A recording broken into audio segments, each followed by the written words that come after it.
America's favorite TV show, Dallas, registered a 14-season-long successful run before coming to an end in 1991. The show told the story of the affluent Texas oil family, the Ewings, and became so popular that other than inspiring TV movies, it also led to a spin-off series, Knots Landing, which also became a massive hit. In 2010, TNT announced a reboot series that would pick up from where the show had left off in 1991. The reboot came to an end in 2014. Time magazine included Dallas in its list of 100 best TV shows of all time. Dallas is most certainly an iconic show that gave us many unforgettable characters. Perhaps most memorable was J.R. Ewing, the show's breakout character, who was supposed to appear in the show only occasionally. However, as the series advanced, the audience became more invested in J.R. than Bobby Ewing, who was supposed to be the original lead. J.R.'s character was killed in the Season 3 finale in the original Dallas. Why? We not only answer this question in this video, but also tell you some fun facts about one of TV's most successful series. Here's why producers killed J.R. on Dallas. J.R., or John Ross Ewing Jr., was undoubtedly the most famous character from Dallas. The egocentric and psychopathic oil baron was a real crowd puller. Actor Larry Hagman played the role, and even after being the show's most famous character, the producers of Dallas decided to kill JR in the 25th episode of Season 3. The episode's considered one of the most famous cliffhanger episodes of all time. Audiences were promised that in the November 21st, 1980 episode, it would be revealed to them who killed JR. And believe it or not, 350 million people sat glued to their screen to find out who JR's mystery killer was. Since JR was so popular, his death came as a big surprise. So why did the producers and writers of Dallas decide to kill the series' most famous character? Well, the success of the show had gone to Larry Hagman's head, and he had become quite difficult to deal with. During the third season, Larry decided to take undue advantage of his popularity and threatened to leave the show unless producers agreed to meet all of his demands. The producers were pissed, and instead of caving in, they decided to kill Hagman's character. Hagman and Gray were great buddies. There was one person on the set he got along very well with, and that was Linda Gray, who played Sue Ellen Wing, JR's unhappy wife. Thankfully, their relationship was entirely platonic. They were just great friends. After all, when co-actors enter into romantic relationships, love eventually becomes a problem in some way or another. Gray once famously said that acting with Hagman was similar to playing tennis with someone who knew the game better than her. Hagman drank like a fish. On Dallas, it was Linda Gray's character, Sue Ellen, who, after an unhappy marriage to JR, drowned her sorrows in alcohol. After a point, Linda got so tired of playing the drunk woman, she decided to quit the show. Though Sue Ellen was the one who struggled with alcoholism in Dallas, in real life, it was Larry Hagman who drank like a fish. Patrick Duffy, who played the youngest Ewing son, Bobby, said in an interview that he and Hagman drank a lot while on the set. According to Duffy, the two would start their day with a glass of champagne, followed by another drink during lunch, and would end the shooting day with a bottle of wine. This would usually be followed by another drink before dinner. Further, according to Duffy, while he would not drink between shots, Hagman consumed alcohol throughout the day. Are you enjoying these facts about Dallas? Audiences loved Dallas, but they hated Season 9, which came to be known as the Dream Season. We'll tell you how and why the writers of the show decided to come up with the Dream Season. And if you're enjoying this video, don't forget to like and subscribe to our channel. In Hagman's opinion, JR was not a bad guy. J.R. Ewing was certainly a flawed character. However, according to Hagman, the guy was just misunderstood. In an interview with Ultimate Dallas, Hagman weighed in on J.R. According to Hagman, J.R. was a businessman, and therefore had to be the way he was. More importantly, since the guy always takes care of his family, you can't say he's an all-out bad character. Well, they say the best villains are those who feel convinced they're doing the right thing. Perhaps the true reason behind JR's popularity is the fact that Hagman believed JR was right, and therefore played the part with conviction. Thousands of Dallas fans visit the Southfork Ranch each year. Those who have seen the show must most certainly be familiar with the Southfork Ranch.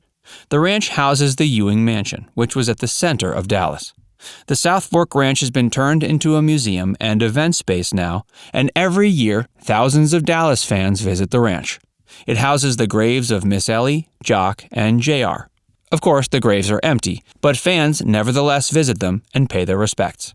After JR was shot dead on the show, fans of Dallas held a vigil for their favorite character, much to the anguish of the family who lived there.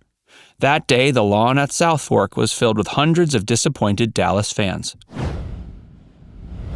Dallas fans have Gerald Immel to thank for the show's theme song. Even those who haven't seen Dallas are aware of the show's iconic theme song.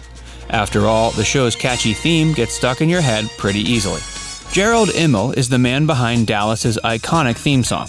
He not only wrote and composed the theme song of the show, but also created the score for the entire series. He was also chosen to create music for the first 2 Dallas TV movies. He also scored the music for Knots Landing as well as the 2012 reboot version of Dallas. However, he's most prominently remembered for his work on Voyagers and Gunsmoke. Dallas was initially called Houston.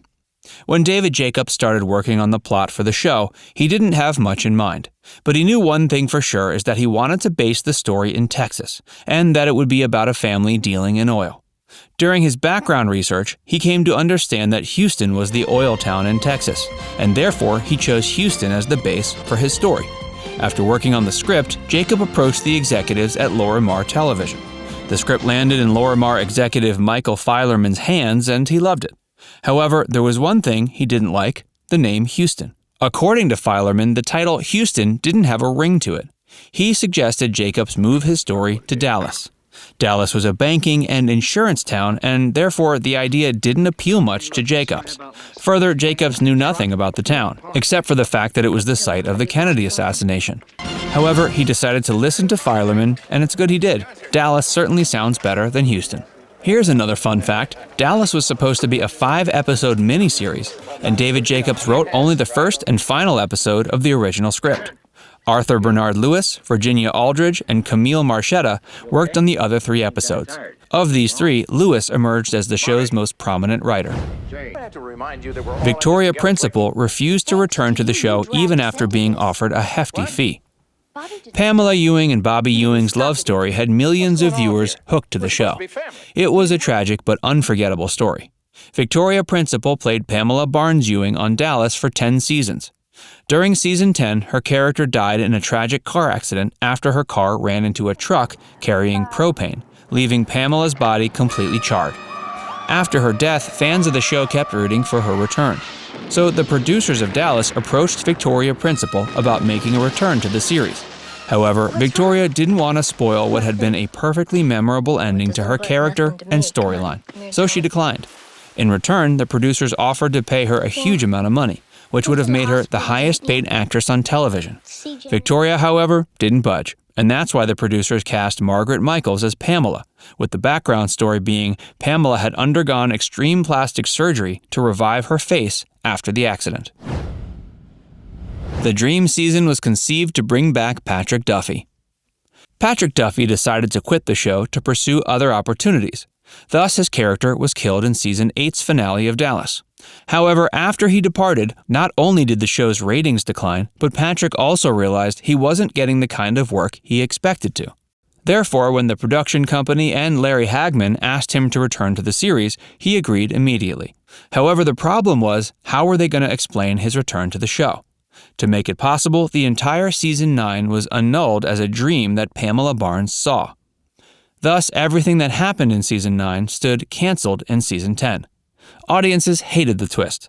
However, they clearly forgave the writers and actors as the show lasted another 5 years after the dream season. There's a reason why Sue Ellen lost the election.